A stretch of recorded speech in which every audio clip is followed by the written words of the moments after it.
멸치 사서 국물 내고 국물 먹는데 표현의 자유를 얘기할 리 없잖아요. 정부가 책임지고 생활 물가 안정시켜라. 이런 차원에서 마트 가서 장 본 건데 이걸 달파로 해석하다니 국민들이 참 쌓인 게 정말 많았고. 그런데 왜 일단 여가부를 완전히 폐지하는 게 필요하냐? 여가부에서 오히려 젠더 갈등을 해결하는 게 아니라 조장하기 때문입니다. 최근에 그럼 왜 바뀌었느냐? 갑자기 그것도 급하게 나온 것 같은데 왜 그랬을까? 그럼 많은 분들이 이제 이준석 대표 연습 문제를 푼 거 아닌가? AI 윤석열입니다. 장보기에는 좀 진심인 편입니다. 오늘은 달걀파 멸치 콩을 샀습니다. 달파 멸콩. 가까운 그 마트에 가서 필요한 물건을 그냥 산 것 뿐입니다. 멸치 육수를 많이 내서 먹기 때문에 콩국 같은 거 해놨다가 많이 먹기 때문에 콩도 늘 사는 품목 중에 하나입니다. 사실 이게 달이 문재인 대통령을 의미하는 달과 뭐 문재인 대통령을 뭐 타파하고 뭐 멸공하자 이런 식으로 해석이 되다 보니까 논란이 많이 되지 않았습니까? 근데 이제 해명을 봤더니 이제 멸치 육수, 콩국 좋아한다. 근데 제가 알기로는 그 조림용 멸치로 알고 있었는데 어떻게 그렇죠. 보셨습니까?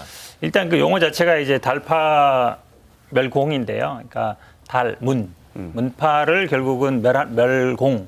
물론 뭐 멸공이라는 건 이제 공산주의를 뭐 멸방시킨다 이런 뜻인데 앞에 이제 두 단어도 굉장히 저는 유의 있게 봤습니다. 그러면 그 다음에 이제 해명을 하는 과정에 여러 가지가 논란이 됐으니 지금 말씀처럼 이제 우리 멸치는 이제 국물 내는 거하고 조림용이 다르잖아요. 분명히 다르거든요. 그리고 최근에는 국물 낼 때는요, 국물 내는 거 따로 나옵니다. 따로 나온 거 있어서 해명도 안 맞고.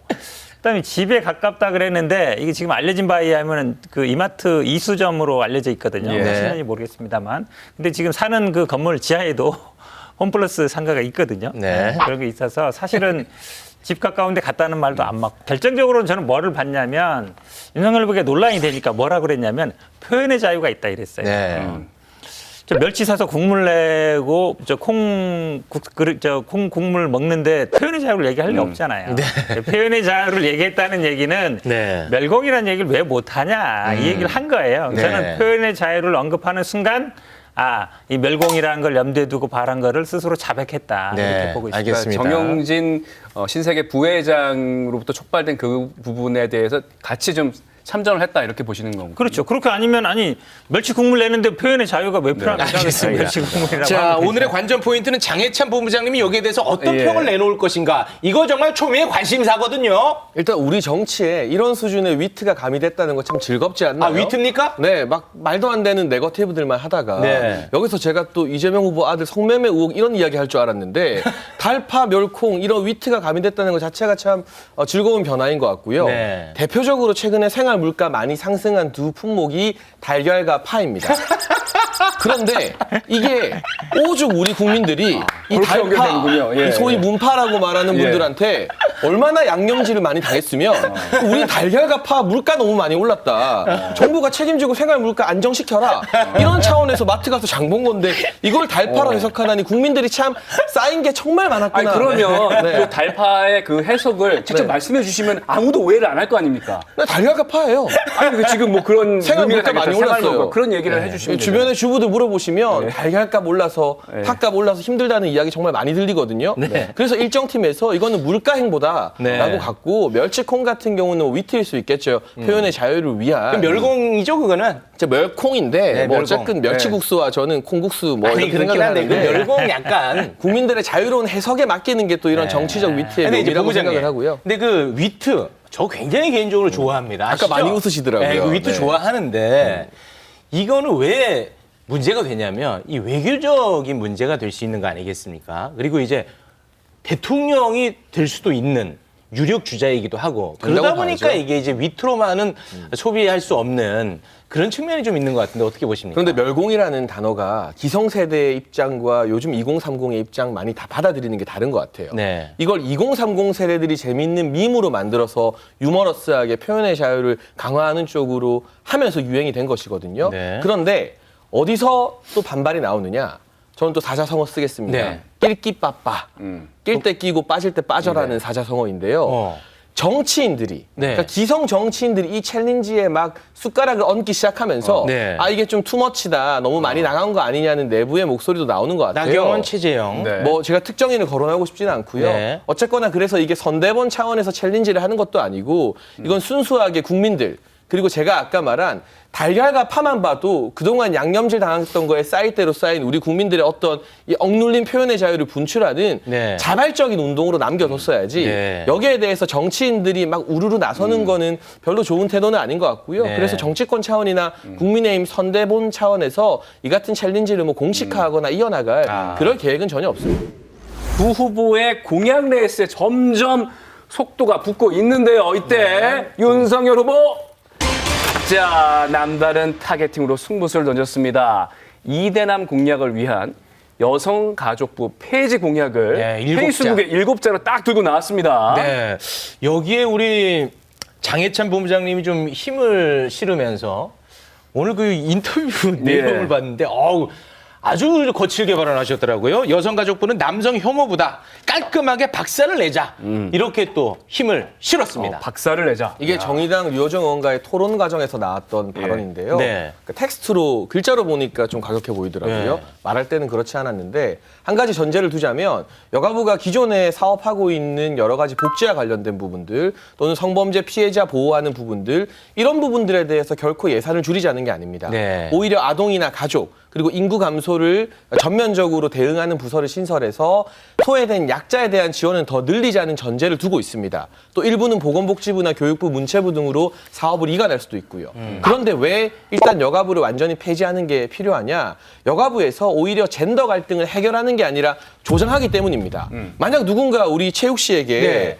아니 공감 능력이 떨어지고 네. 단순하고 네. 낯선 이성과의 좀 음흉한 상상을 자주 한다. 네. 이렇게 말하면 굉장히 불쾌할 거잖아요. 네. 그렇죠? 예. 그런데 이게 여가부 공식 성인지 교육 자료로 고등학교에 배포가 된 내용입니다. 네.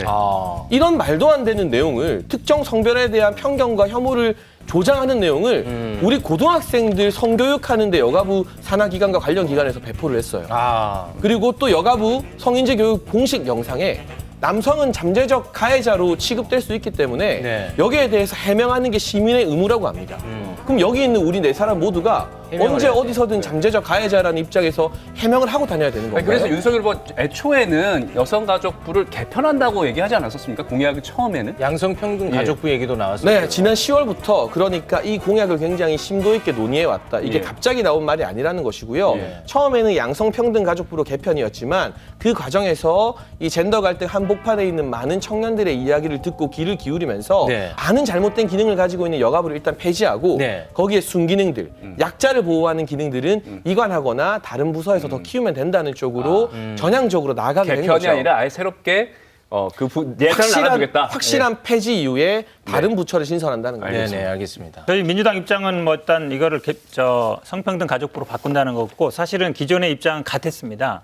근데 이제 궁금한 거는 최근에 그럼 왜 바뀌었느냐 갑자기 그것도 네. 그게 굉장히 중요한 거죠. 네. 그러니까 아마 정식적인 절차를 갖췄으면은 당내 뭐 정책본부에서 얘기하고 그 다음에 뭐 공보단이라든지 아니면 어떻게 표현할 것이 나왔을 텐데 당장 이제 원희룡 정책본부장도 나는 잘 몰랐다. 몰랐다고 얘기했습니다. 그렇죠. 그 대변인도 아마 새로운 부서로 개편할 것이다. 뭐 이수정 교수 물론 지금은 나갔습니다만 전 공동선대위원장도 새로운 조직을 만들 걸로 안다 이렇게 나왔거든요. 한마디로 얘기하면 아직 완전하게 정리 안 된 게 아닌가. 급하게 나온 것 같은데 왜 그랬을까. 그럼 많은 분들이 이제 이준석 대표 연습 문제를 푼 거 아닌가. 나경원 전 의원 같은 경우에도 지금 필요한 것 같은데 이런 얘기를 하고 있잖아요. 여가부가 필요하다. 그렇죠. 그렇다고 그런다 그러면 아직 당내에서도 제대로 정리가 안 됐고 네. 정책본부장도 잘 모른다는 것이고 그럼 너무 성급하게 냈는데 이 숙제를 빨리 하고 싶은 욕심에 네. 이준석 대표가 숙제를 냈으니까 네. 빨리 하고 싶은 욕심에 너무 성급하게 던진 게 아닌가. 이 여가부 폐지에 대한 이 윤석열 후보의 결정은 지난 1월 1일에 있었습니다. 추가적인 대응 방안, 그러니까 아동과 인구 감소 문제, 가족 문제를 대응하는 부처 신설로 대처해야겠다라는 방안까지도 준비했던 거고 이게 만약 7글자가 아니라 일반 정치인들 공약 설명하듯이 네. 구구절절 한 페이지, 두 페이지였다면 지금처럼 큰 반향을 파급력이 불러일으키지는 없었겠죠. 못했을 네. 겁니다. 마케팅에서 티저 효과라고 하잖아요. 네. 이재명 후보도 뭐 많이 배워서 티저 효과 쓰시면 그럼 됩니다. 티저 효과 가운데서 약간 소통이 좀 안 된 거라고 보면 되는 겁니까? 선대위가 해체되고 선대본이 새롭게 들어서는 과도기적 과정에서 결정이 있었기 때문에 네. 그런 부분인 것이지 이게 당내에 어떤 이견이 많거나 네. 소통이 안 되는 것은 아니라고 생각합니다. 네, 알겠습니다. 이 젠더 문제가 이번 대선에서 굉장히 주요 정책으로 지금 부상하고 있는 것 같아요. 민주당도 뭐 남일이 아닌 것 같습니다. 이번에 봤더니 소수자 문제와 젠더 이슈를 주로 다뤄온 유튜브 채널 다페이스에 이제 출연하면서 당내에서도 아주 갈등이 심해 보입니다. 어떻게 보십니까? 이거 이게 뭐 어떻게 되고 이제 있습니까? 논의의 시작이 아시겠지만 이제 시리얼이라는 데가 있었고 다페이스가 있었는데 이제 어디를 나갈 것이냐 얘기가 논란이 됐었거든요. 네. 당내에서 논란이 굉장히 많습니다. 네. 김남규 의원 같은 경우에는 반대하고 있었고 여성 의원들 같은 경우에는 특히 뭐 특정 몇 분 여성 의원들은 나가야 된다 그래서 이렇게 논란이 됐었고 저도 사실 방향을 못 잡아봐서 당직자나 아니면 우리 뭐 선대위에 있는 분들한테 이제 물어보거든요. 그러면 사실 그렇게 심각하게 생각하지는 않아요. 근데 이제 이거 나가는 것 자체가 좀 문제가 있다라는 의견도 분명히 있고요. 굳이 나갈 필요 없다. 오히려 시리얼에 나가는 게 더 낫지 않았느냐. 거기는 이제 약자라든지 그전에도 나간 적이 있거든요. 네. 이런 수준이 있는데 닷페이스 같은 경우에는 좀 이제 페미니즘 경향이 강하다. 그래서 논란이 더 될 수 있는 거 아니냐 이런 얘기도 있어서 여러 가지 이제 의견이 있다가 그래도 얘기 들어봐야 된다. 그쪽으로 방향을 정한 것 같은데요. 사실은 근데 뭐 지금 이재명 후보 보시면 알겠지만 뭐 최근에는 또 뭐 지금 워킹맘에 사실은 이게 20대 문제인 경우에는 있지만 또 20대가 지나서 30대가 되고 이럴 경우에는 출산 육아를 가면서 사실은 일을 그만두는 분도 굉장히 많거든요. 거기에 가장 핵심적인 게 육아 문제잖아요. 이제 그런 부분들도 염두에 두고 있어서 저희들은 어느 한쪽을 뭐 이렇게 딱 구분 짓기보다는 일단 갈등이 있는 건 알고 있습니다. 갈등이 있는 건 알고 있기 때문에 그 얘기는 들어봐야 된다. 그리고 그 문제 해결의 방향은 정책으로 할 수 있는 거. 예를 들어서 여성 문제 같은 경우에는 육아 문제, 워킹맘 문제를 해결하는 방향으로 그렇게 방향을 잡고 있습니다. 그러면 이제 공약 내에서의 또 다음 또 이례적인 장면을 또 좀 찾아보도록 하겠습니다. 200만 원 여성가족부 폐지에 이어서 윤석열 후보가 7글자로 또 병사 월급 200만 원이라는 공약을 발표를 했는데 민주당은 이 공약을 아주 두 팔 벌려서 환영을 했다고 하는데요. 네. 왜 그러냐면 이게 이재명 후보가 이미 이제 징병 선택적 모병제를 하면서 2027년까지 사병 월급을 지금은 병장 월급이 한 60만 원 조금 넘거든요. 그래서 이제 200만 원까지 하겠다는 공약을 냈습니다. 그래서 사실은 징병 인구가 점점 감소하고 있잖아요. 그러다 보니까 징병을 한 15만까지 하고 나머지 그다음에 전문 부사관이나 아니면 군무원으로 5만 정도 하겠다. 그거를 선택할 수 있겠다. 할 수 있게 하겠다. 그런 공약을 이미 냈기 때문에 저희들 공약을 일단 뭐 받아들인 거잖아요. 저희들은 뭐 공약은 특허 저작권 없다고 보고 있기 때문에 로얄티 하나도 안 받고 그대로 드릴 테니까 쓰시면 됩니다. 저희는 이 임기 시작하면 가능한 빨리 바로 라는 입장이고요. 가능한 빨리라는 입장인 것 같고요. 똑같은 공약이라도 이재명 후보가 이 이야기했을 때는 이 정도 파급이 없었죠. 그건 맞습니다. 왜 그럴까요? 이재명 후보는 공약을 냈다 걷었다 냈다 걷었다. 박근혜 전 대통령 존경한다 했더니 진짜 존경하는지 아나 봐요. 병사 월급 200만 원 준다고 했더니 진짜 주는지 아나 봐요. 그런데 윤석열 후보는 일단 말하면 진짜 줄 것 같거든요. 그렇기 때문에 이게 화제가 되는 것이고 필요 재원이 이제 한 5조 1천억 원 정도라고 생각을 하는데요. 이재명 후보가 내세운 공약 중에 전 국민에게 한 달에 8만 원 정도 주는 이 기본소득 1년 소요 예산이 50조 원입니다. 기본소득만 안 해도 우리 병사들 200만 원 주고요. 이게 이대남 공약이 아니라 이 군 장병들 결국 누군가의 아들이고 손자이고 오빠이고 남동생이에요. 근데 병장 월급을 200만 원을 올리면 부사관이나 장교 월급도 같이 올라가야 당연히 따로 올라가야죠. 네, 그런 부분에 따라서 최대 소요 예산이 또 7조까지도 갈 수 있다는 계산이 나오고 있는데 알겠습니다. 기본소득만 안 해도 할 수 있는 거 참 알겠습니다. 많습니다.